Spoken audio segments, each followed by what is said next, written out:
मुमताज, कई साल हो गए, लेकिन अब भी शायद ही ऐसा कोई दिन गुजरता हो जिस दिन तुम्हारी याद ना आती हो। कोई है? जी आलमपना। पूरे राज्य के सबसे महान वास्तुकारों, इंजीनियरों और कारीगरों को दीवाने खास में आने का न्योता भेजो। जी आलमपना। कुछ दिन बाद साम्राज्य के सबसे शानदार लोग शाहजहां के महल में आए। उन सबको शाहजहां के निर्देशों के लिए दीवाने खास की महफिल में इंतजार करने को कहा गया। यकायक शाहजहां वहां पहुंचे। मेरी शरीके हयात मुमताज महल हमारे 14वें बच्चे को जन्म देते वक्त चल बसी। मैं उनकी निशानी के तौर पे एक ऐसा काम करना चाहता हूं जो पहले कभी नहीं किया गया। आप सारे लोग जो आज दीवाने खास की महफिल का हिस्सा हैं, आपसे ज्यादा कुशल वास्तुकार या कारीगर इस राज्य में दूसरा कोई नहीं है। मैं आपको एक बहुत बड़ी जिम्मेदारी सौंपने का ऐलान करने जा रहा हूं। मैं चाहता हूं कि आप एक ऐसे मकबरे को बनाकर तैयार करें जो अब तक का सबसे भव्य और सबसे सुंदर मकबरा साबित हो। जहांपना, ये तो बड़े फख्र की बात है। हम आपके सोचे हुए को हकीकत बनाने के लिए वो सब करेंगे जो जरूरी होगा। मैं चाहता हूं कि आप लोग इसे बनाने में कोई कसर न छोड़ें। आप इस जमीन पर मिलने वाले सबसे नायाब पत्थर से इस मकबरे को खूबसूरती की शक्ल दें। ये एक ऐसा मकबरा होना चाहिए जो समय की कसौटी पर खरा उतरे, जिसकी चर्चा आने वाले हजारों सालों तक हो। जहांपना, निश्चित ही ये एक बहुत बड़ा मकबरा होगा। इसे पूरा करने के लिए हमें हजारों मजदूरों की जरूरत होगी। उसकी चिंता आप लोग ना करें। जितनी जल्दी हो सके इस काम को अंजाम तक पहुंचाया जाए। महफिल बर्खास्त। कहते हुए शाहजहां अपने महल में लौट गए। शाहजहां के हुक्म की तामील करने के बाद सभी वास्तुकार इत्यादि ताजमहल की संरचना बनाने में जुट गए। ताजमहल का निर्माण स्थल तय हुआ और जल्दी ही इसका निर्माण शुरू हुआ। मजदूर शाहजहां की अपेक्षाओं को पूरा करने के लिए दिन रात मेहनत करने लगे।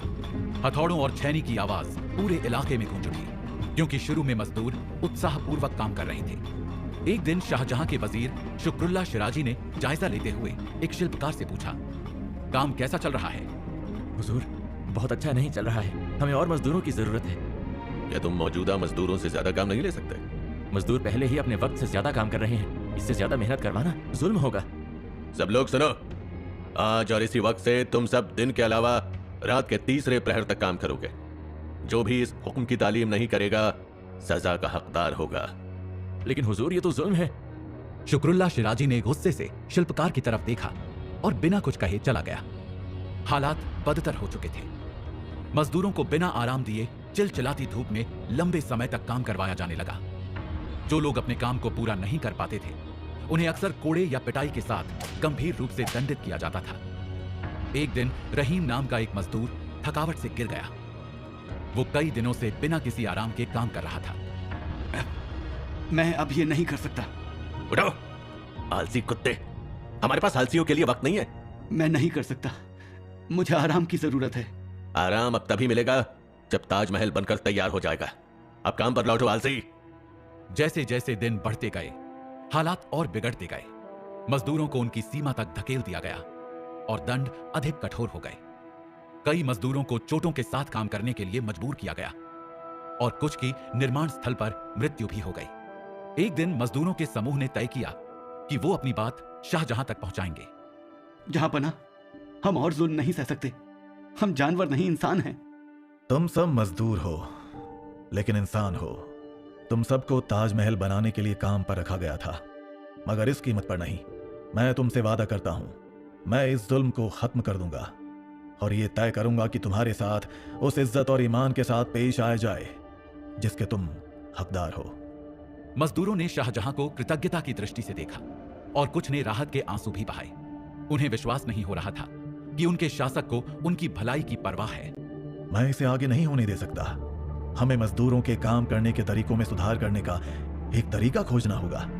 मैं जानता हूं कि ताजमहल बनवाना मेरी जिंदगी का अहम हिस्सा है, लेकिन मेरे लोगों की भलाई की कीमत पर नहीं। ये मेरी प्यारी मुमताज की याद की निशानी है और इसे बनाने वाले मजदूरों के अधिकारों की भी इज्जत हमें करनी होगी। जहांपना, हम मजदूरों के लिए बेहतर घर और चारागार मुहैया करा सकते हैं। हमें इस बात पर भी ध्यान देना होगा कि उन्हें उनके काम के लिए सही दाम दिए जाएं। हाँ, ये सही होगा। कहकर शाहजहां ने मजदूरों को आश्वासन दिया और महल में चले गए। जैसे जैसे काम आगे बढ़ा, शाहजहां गुलामों और कैदियों सहित जबरन श्रम के उपयोग के बारे में अधिक जागरूक हो गए, जिन्हें उनकी इच्छा के विरुद्ध ताजमहल पर काम करने के लिए मजबूर किया गया था। मुमताज, मुझे पता है कि तुम ये सब देख रही हो और मुझे उम्मीद है कि तुम उन बदलावों को भी देख रही हो जो मैंने किए हैं। मुझे उम्मीद है कि ताजमहल सिर्फ हमारे प्यार के लिए नहीं, बल्कि सभी के लिए न्याय और निष्पक्षता की निशानी बनकर खड़ा होगा।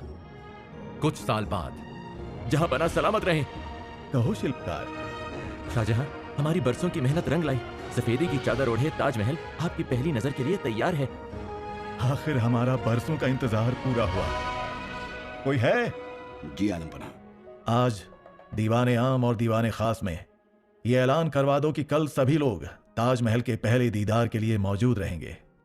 अगले दिन ताजमहल के सामने माशाअल्लाह, जितना सोचा था उससे कई गुना बेहतर खूबसूरती ओढ़े हुए ये मकबरा, ऐसे मालूम पड़ता है जैसे मेरी मुमताज ने इमारत की शक्ल ले ली हो।